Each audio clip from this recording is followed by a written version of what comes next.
Hi, I'm Torte de Lini. Real quick again, as I'm finalizing the hero builds for patch 7.36a, I just wanted to show you this cool new item called Meteor Hammer. I don't know if you guys have heard of it.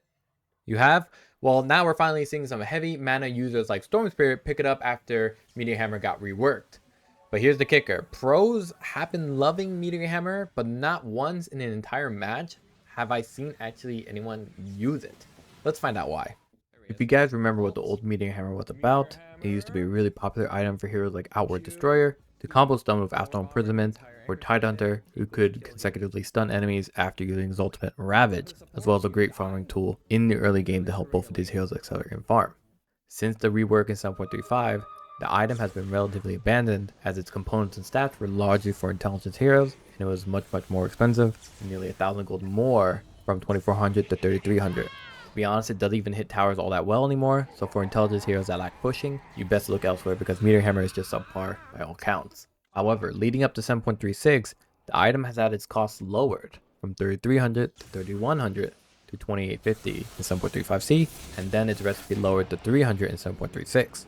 So is it still worth buying? No for most, but it is for Storm Spirit, and not because he actually uses the item, it's because his innate ability Galvanized is enhanced by Meteor Hammer's stats. Storm Spirit's Galvanized reads that Storm Spirit gains a charge of 0.2 mana regeneration per kill, loses 3 charges per death. Leveling Ball Lightning gives Storm Spirit 5 bonus charges. Additionally, every time he gains a charge, he also gains 0.1 mana regen permanently. So, simply put, it's like that old Bloodstone where you used to get mana and health regen charges for every kill you got, but also lost some when you died. The difference here is fourfold. 1, it's only mana regen. 2, you get 1 temporary 0.2 mana regen per kill, and 1 0.1 permanent charge per kill. You lose 3 temporary charges if you die, and 4, you gain 5 charges every time you level up your ultimate, Ball Lightning. This is where Meteor Hammer comes in. For only 750 more gold than a Kaya, you get another 25% of mana regen application. This is a stat that matters most for a hero like Storm Spirit, whose Ball Lightning ultimate ability is massively taxing on your mana. So why not just stop at a Kaya at 2100 gold at 50% mana spell amplification?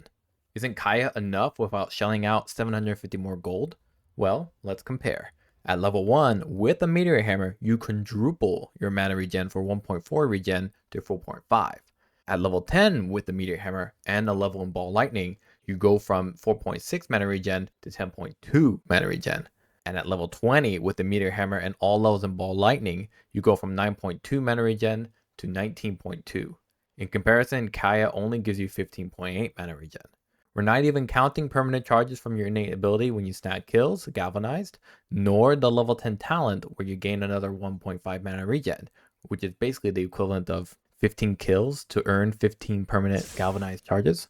So really, no one is buying Meteor Hammer for the combo of Electric Vortex into Meteor Hammer stun because it contradicts how Storm Spirit plays, jumping around the fight, never staying in one spot. However, Meteor Hammer has a natural progression for a hero like Storm Spirit who wants to capitalize on his mid-game ganking opportunities with his Witchblade, but is constantly tapped dry on mana after a successful gank. His innate ability does help remedy that a bit, but Meteor Hammer takes it further, where even if you're not succeeding that well with kills, or you keep dying and losing Galvanized charges, the Meteor Hammer stretches those few charges further for a bit more value.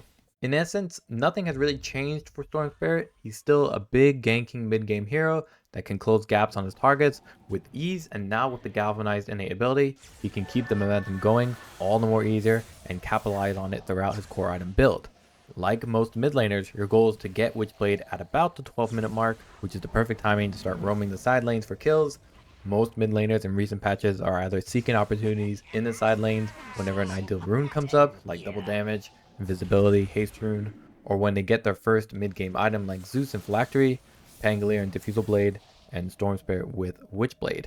Your goal as a mid laner is to have a higher net worth than your opposing mid laner, and you do that by shoving a wave and farming nearby jungle camps. That higher net worth means earlier item timings and thus ganking the side lanes before they can, and thus securing the early game for your team to then snowball into the mid game. After securing several kills, you're going to use that gold to bridge Storm Spirit to a Kaya, and if especially successful, Meteor Hammer. Items you may have to consider is maybe an Internal Shroud, which acts as a pseudo Heart of Tarrasque for Storm Spirit that can't withstand a barrage of magic damage, or a Black King bar if you truly don't want to be debuffed.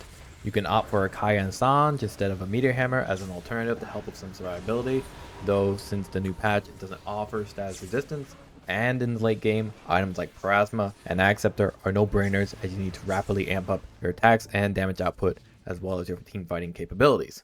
So in short, if you're leading and doing well, Meteor Hammer is a nice upgrade at a marginal additional cost to really alleviate all of Storm Spirit's mana issues, and keep that in mind when you're playing this mid-game tempo hero killing farming machine going.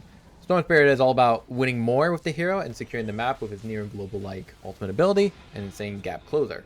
As the game is starting to lean more and more towards this kind of mid-game chaos and ganking that we see with like Sand King and Chaos Knight and Centaur War Runner, I think Storm Spirit is quickly becoming, if not already, one of the most popular mid laners to play this patch. See you guys next time, and let me know in the comments what you think about Storm Spirit and Meteor Hammer.